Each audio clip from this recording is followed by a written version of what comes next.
Welcome to G J verse. This is me G J. ഇന്ന് ഞാൻ കണ്ട പടം സർ സമീനാണ്. പൃഥ്വിരാജ് നായകനായിട്ട് അഭിനയിച്ച ഏറ്റവും പുതിയ ഹിന്ദി സിനിമയാണ് നമ്മുടെ സർ സമീൻ. കയോസെ ഇറാനി എന്ന് പറഞ്ഞ ഡയറക്ടറാണ് ഇത് ഡയറക്റ്റ് ചെയ്തിരിക്കുന്നത്. അദ്ദേഹത്തിന് മുമ്പ് സ്റ്റുഡൻറ് ഓഫ് ദി ഇയർ ഒക്കെ അതിലൊക്കെ വർക്ക് ചെയ്തിട്ടുള്ളതാണ് പുള്ളി. സോ ഈ സിനിമയിലേക്ക് വരുമ്പോൾ ഇതിനകത്ത് സെയ്ഫ് അലി ഖാന്റെ മകൻ, അതായത് ഇബ്രാഹിം അലി ഖാൻ ഒരു നല്ല റോൾ പ്ലേ ചെയ്തിട്ടുണ്ട്. പിന്നെ കജോളും ഉണ്ട്. സോ ഈ സിനിമയിലേക്ക് വരുമ്പോൾ ഇതെന്ന് പറയുന്ന ഒരു പാട്രിയോട്ടിസം ഇഞ്ചക്ട് ചെയ്തിട്ടുള്ള ഒരു ഗോട്ടാണ്. അതായത് ഗ്രേറ്റസ്റ്റ് ഓഫ് ഓൾ ടൈം എന്ന് പറഞ്ഞ വിജയുടെ ഒരു സിനിമ വന്നിട്ടുണ്ടായിരുന്നു കുറച്ച് നാൾ മുമ്പ്. അപ്പോൾ ആ സിനിമയുടെ കഥ എടുത്തിട്ട് അതിലേക്ക് കുറച്ച് പാട്രിയോട്ടിസം അങ്ങോട്ട് ഇഞ്ചക്ട് ചെയ്തു.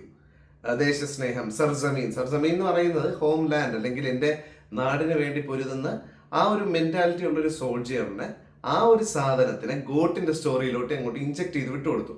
അപ്പോൾ നമ്മുടെ ഔട്ട്പുട്ടായിട്ട് സർസമീൻ വന്നിട്ടുണ്ട്. അതിലെ മെയിൻ ലീഡ് റോള് പ്ലേ ചെയ്യുന്ന പൃഥ്വിരാജ് ഈ സിനിമയിൽ ഉടനീളം ഒരു മിലിറ്ററി ഡ്രസ് ഇട്ടാണ് അഭിനയിക്കുന്നത്.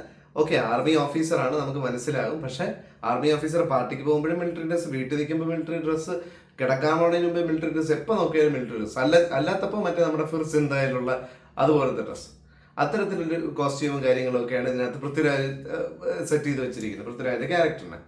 പിന്നെ തുടങ്ങുമ്പോൾ, അതായത് പൃഥ്വിരാജിന്റെ ക്യാരക്ടർ ഇൻട്രോയിൽ തന്നെ മറ്റേ സിഗ്നേച്ചർ ആയിട്ടുള്ള ഓട്ടം ഉണ്ടല്ലോ ഇങ്ങനെ വെച്ചിട്ടുള്ള ആ സാധനം തന്നെ ഇൻട്രോ മുതൽ ആ പരിപാടി തന്നെയാണ്.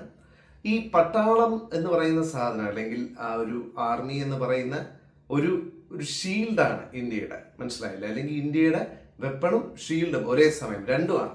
സോ അതിനോട്, ആ ഒരു വിഭാഗത്തിനോട് നമുക്ക് എല്ലാവർക്കും ഭയങ്കരമായ ഒരു ബഹുമാനമുണ്ട്. എന്താ പറയുക, ഭയങ്കര ബഹുമാനമാണ്. സോ ആ ഒരു സാധനത്തിന് ഇതിൽ യൂട്ടിലൈസ് ചെയ്തിട്ടില്ല. ഇതിനകത്ത് ആർമി ഒരു കഴിവില്ലാത്ത പോലെയാണ് ഇതിനകത്ത് കാണിച്ചിരിക്കുന്നത്. ഈ ഒരു സിനിമയ്ക്കകത്ത് ഒന്നും അങ്ങോട്ട് നേരെ ചൊവ്വേ ചെയ്യാൻ പറ്റാത്ത പോലെ, ആർമിയിലുള്ള സ്വന്തം കൂടെ ഉള്ളവരെ പോലും പ്രൊട്ടക്ട് ചെയ്യാൻ പറ്റാത്ത പോലെ, അത്തരത്തിലൊരു നിർഗുണ ആർമിയാണ് ഇതിനകത്ത് കാണിച്ചിരിക്കുന്ന ആർമി. അതിൽ എന്താ പറയുക, ബെസ്റ്റ് ഓഫീസർ അല്ലെങ്കിൽ കേണൽ എന്നൊക്കെ പറയുന്ന വിജയ് എന്ന് പറഞ്ഞ ക്യാരക്ടറാണ് നമ്മുടെ പൃഥ്വിരാജ് ചെയ്തിരിക്കുന്നത്. ഇവർ പറയാൻ ഉദ്ദേശിച്ചു വെച്ച സാധനം കൊള്ളാം. അതായത് ഇതിനകത്ത് തുടക്കത്തിൽ എന്താണെന്ന് വെച്ച് കഴിഞ്ഞാൽ പൃഥ്വിരാജിന്റെ ക്യാരക്ടർ, അതായത് വിജയ് ഒരു വലിയൊരു 2 തീവ്രവാദികളെ പിടിക്കുന്നുണ്ട്. അപ്പോൾ ആ തീവ്രവാദികളുടെ ഗ്രൂപ്പ് ഇയാളുടെ മകനെ തട്ടിക്കൊണ്ടുപോയിട്ട് തീവ്രവാദികളെ കിട്ടിയാലേ മകനെ വിട്ടു തരുമെന്നുള്ള രീതിയിൽ പറയുന്നു. അങ്ങനെ ഒരു സംഭവം ഉണ്ടാവുകയും എന്നിട്ട് ആ മകനെ വിട്ടുതരാൻ പറ്റാത്ത രീതിയിൽ സ്വന്തം നാടിന് വേണ്ടി വേണമെങ്കിൽ മകനെ പോലും ബലിയർപ്പിക്കുക എന്നുള്ള രീതിയിൽ ഇയാൾ നിൽക്കും. വർഷങ്ങൾക്ക് ശേഷം 8 വർഷത്തിന് ശേഷം മകൻ തിരിച്ചു വരുന്നു. അവിടെ നിന്നാണ് സിനിമ തുടങ്ങുന്നത്. മകൻ തിരിച്ചു വരുന്നു, അമ്മയായിട്ട് അറ്റാച്ച്മെന്റ് ആവുന്നു, പിന്നെ അങ്ങനെ വീട്ടിലെ കാര്യങ്ങൾ. പക്ഷെ അച്ഛനൊട്ടും വിശ്വാസമാവുന്നില്ല, മകൻ തന്നെയാണോ വന്നത്. പിന്നെ അങ്ങനെ DNA ടെസ്റ്റ് പരിപാടികൾ, അങ്ങനെ ഇങ്ങനെ കുറച്ച് സ്നേഹ വീടും കുറച്ച് ഗോട്ടും എല്ലാം കൂടെ എടുത്ത് കുഴച്ചിട്ട് കുറച്ച് പാട്രിയോട്ടിസും കൂടെ കയറ്റി വെച്ച് സിനിമയായിട്ട് വിട്ടിട്ടുണ്ട്. എന്തെങ്കിലും ആയിക്കോട്ടെ, അത് എങ്ങനെയൊക്കെയോ അങ്ങ് കണ്ട് തീർത്തു. എങ്ങനെയൊക്കെയോ ഇതിൽ പെർഫോമൻസിന് എടുത്ത് പറയാനുള്ള, പൃഥ്വിരാജ് വളരെയധികം ഉഴപ്പി അഭിനയിച്ചൊരു സിനിമയാണിത്.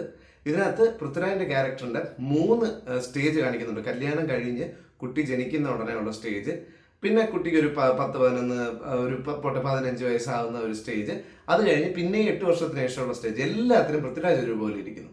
അറ്റ്ലീസ്റ്റ് അവർക്ക് മുടിയിലൊരു 2 നരയെങ്കിലും ഇടായിരുന്നു, പൃഥ്വിരാജിനും ഏജ് ആയെന്ന് കാണിക്കാനായിട്ട്. കജോളിനാണെങ്കിൽ ഒരു മാറ്റവും ഇല്ല. സോ ഇതിൽ മേക്കപ്പിൽ പോലും ഒരു തരത്തിലുള്ള ശ്രദ്ധയും ചെലുത്തിയിട്ടില്ല. മൊത്തത്തിൽ ഉഴപ്പിയാണ് ഈ സിനിമ ചെയ്തിരിക്കുന്നത്.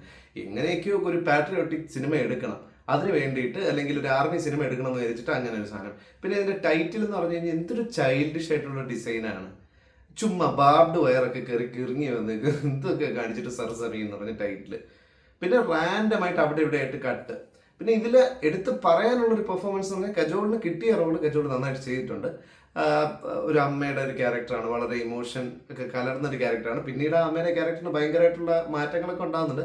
അതൊന്നും ഞാൻ പറയുന്നില്ല. നിങ്ങൾ സിനിമ കാണുമ്പോൾ നിങ്ങളുടെ ഒരു ആസ്വാദന മികവിനെ ഞാനായിട്ട് നശിപ്പിക്കുന്നില്ല. നിങ്ങൾ കാണുമ്പോൾ നിങ്ങൾക്ക് മനസ്സിലാവും.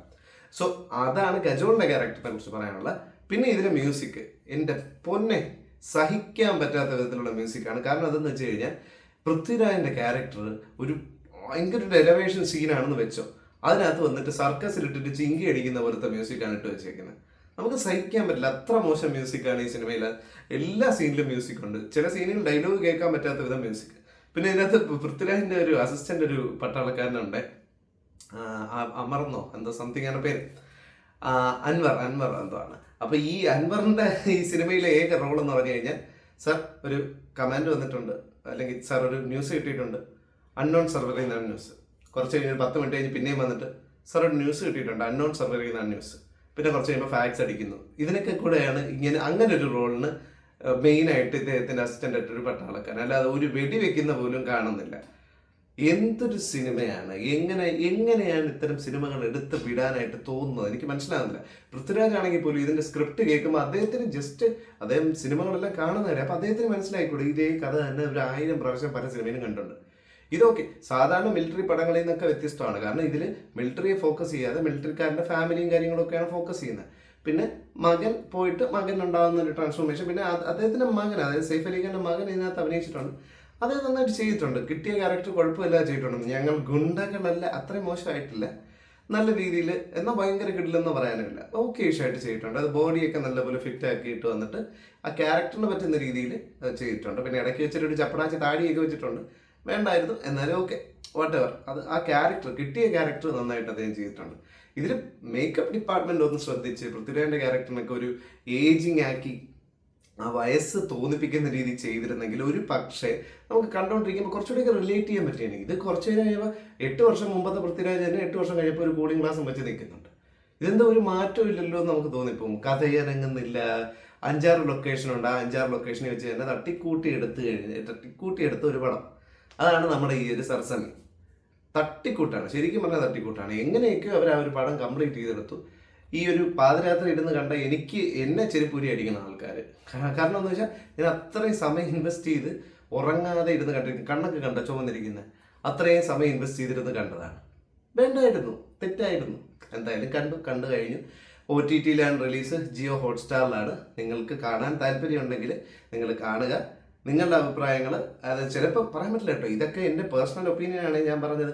എനിക്ക് ഈ സിനിമ കണ്ടപ്പോൾ തോന്നിയ കാര്യങ്ങളാണ് ഞാൻ പറഞ്ഞത്. ഇതിനകത്ത് 1-2 പോസിറ്റീവ്സ് ഇല്ലയെന്ന് ഞാൻ പറയുന്നില്ല. ഇപ്പോൾ ഫോർ എക്സാമ്പിൾ ഇതിനകത്ത് വിഷ്വൽ 2-3 സീനുകളിലൊക്കെ നല്ല രസമായിട്ട് പോയിട്ടുണ്ട്. ഒരു സോങ് വന്നത് നല്ല രസമായിട്ട് പോയിട്ടുണ്ട്. സെയ്ഫ് അലി ഖാൻ്റെ മകൻ്റെ അഭിനയം തെറ്റില്ലാത്ത രീതിയിൽ വന്നിട്ടുണ്ട്. പൃഥ്വിരാജ് ചില രംഗങ്ങളിൽ കുഴപ്പമില്ലാതെ വന്നിട്ടുണ്ട്. പക്ഷേ ആകെ തുകയായിട്ട് നോക്കുമ്പോൾ ഇതൊരു സിനിമയല്ലേ. അപ്പോൾ ആ സിനിമ മൊത്തത്തിൽ തന്നെ എക്സ്പീരിയൻസ് വളരെ നിരാശാജനകമായിരുന്നു. ഇതിനൊരു റേറ്റിംഗ് കൊടുക്കാൻ പറഞ്ഞാൽ 2, അതിൽ മേളിൽ പോയില്ല. 2 കഷ്ടിച്ച് 2 2/5 കഷ്ടിച്ചാണ് 2. പക്ഷെ ഒരു 1.5-2 പറ്റുള്ളൂ, അതിൽ കൂടുതൽ പറ്റില്ല. അത്രയ്ക്കൊരു മോശമായിട്ടുള്ളൊരു സിനിമ. ഞാൻ അത്രയും മെനക്കെട്ടിരുന്ന് കണ്ട് ഭയങ്കര റിഗ്രറ്റ് അടിക്കുന്ന എന്തായാലും ഇപ്പം ഞാൻ പറഞ്ഞല്ലോ, നേരത്തെ പറഞ്ഞ പോലെ ഇതെൻ്റെ പേഴ്സണൽ ഒപ്പീനിയനാണ് ഞാൻ പറഞ്ഞിട്ടുള്ളത്. നിങ്ങൾക്ക് ചിലപ്പോൾ ഇതുപോലെ ആയിരിക്കില്ല. നിങ്ങൾക്ക് ചിലപ്പോൾ ഈ സിനിമ ഭയങ്കരമായിട്ട് ഇഷ്ടപ്പെട്ടവരായിരിക്കാം, അല്ലെങ്കിൽ ഓക്കെ എന്ന് തോന്നിയവരായിരിക്കാം, അല്ലെങ്കിൽ വളരെ മോശം തോന്നിയവരായിരിക്കാം. അപ്പോൾ നിങ്ങൾ നിങ്ങളുടെ അഭിപ്രായങ്ങൾ കമന്റ് ബോക്സിൽ രേഖപ്പെടുത്തുക. ഞാൻ എൻ്റെ അഭിപ്രായം ഞാൻ ഇതേപോലെ ഷെയർ ചെയ്തു, നിങ്ങൾ നിങ്ങളുടെ അഭിപ്രായങ്ങൾ ഷെയർ ചെയ്യുക. അപ്പോഴേ ഇതൊരു ഗിവ് ആൻഡ് ടേക്ക് ആകുമ്പോഴാണ് അതിൻ്റെ ഒരു സ്മൂത്ത് ആയിട്ടുള്ള ഒരു പരിപാടി നടക്കും. സോ ഇതാണ് എനിക്ക് ഈ സിനിമയെക്കുറിച്ച് തോന്നിയത്. സോ നിങ്ങൾക്ക് ഈ വീഡിയോ ഇഷ്ടമായിട്ടുണ്ടെങ്കിൽ ലൈക്ക് ചെയ്യുക, ഫ്രണ്ട്സിനും ഫാമിലിക്കും എല്ലാവർക്കും ഷെയർ ചെയ്യുക. GJ Vlogs എന്ന് പറഞ്ഞ എൻ്റെ ഈ ചാനലും കൂടെ ഒന്ന് സബ്സ്ക്രൈബ് ചെയ്യുക. ബെൽ ബട്ടണും കൂടി എനേബിൾ ചെയ്ത് കഴിഞ്ഞാൽ ഞാൻ അപ്ലോഡ് ചെയ്യുന്ന വീഡിയോസിൻ്റെയൊക്കെ നോട്ടിഫിക്കേഷൻസ് നിങ്ങൾക്ക് അപ്പം കിട്ടുന്നതായിരിക്കും. ഞാൻ എന്തായാലും ഇപ്പോൾ ഇത്രയും രാത്രി എടുത്തിട്ടുണ്ടെങ്കിലും ഇനിയിപ്പോൾ രാവിലെ ഞാൻ അപ്ലോഡ് ചെയ്യുന്നുള്ളൂ. കാരണം എന്ന് വെച്ച് കഴിഞ്ഞാൽ രാത്രി ഇപ്പോൾ അപ്ലോഡ് ചെയ്തിട്ട് ആരും കാണാനൊന്നും പോകുന്നില്ല. ഈ ഒരു സിനിമയുടേത് രാത്രി റിവ്യൂ നോക്കുന്നവർ എനിക്ക് തോന്നുന്നില്ല അത്ര അങ്ങനെ കാണുന്നു. ഞാൻ എന്തായാലും രാവിലെ അപ്ലോഡ് ചെയ്യുന്നുള്ളൂ. സോ നമുക്കൊരു 6:45 7 മണിയൊക്കെ ആകുമ്പോഴത്തേക്കും സാധനം ഞാൻ അപ്ലോഡ് ചെയ്യാം. മറ്റൊരു വീഡിയോ കാണാം. അതൊരു സൈനിങ് ഓഫ്. ബൈ.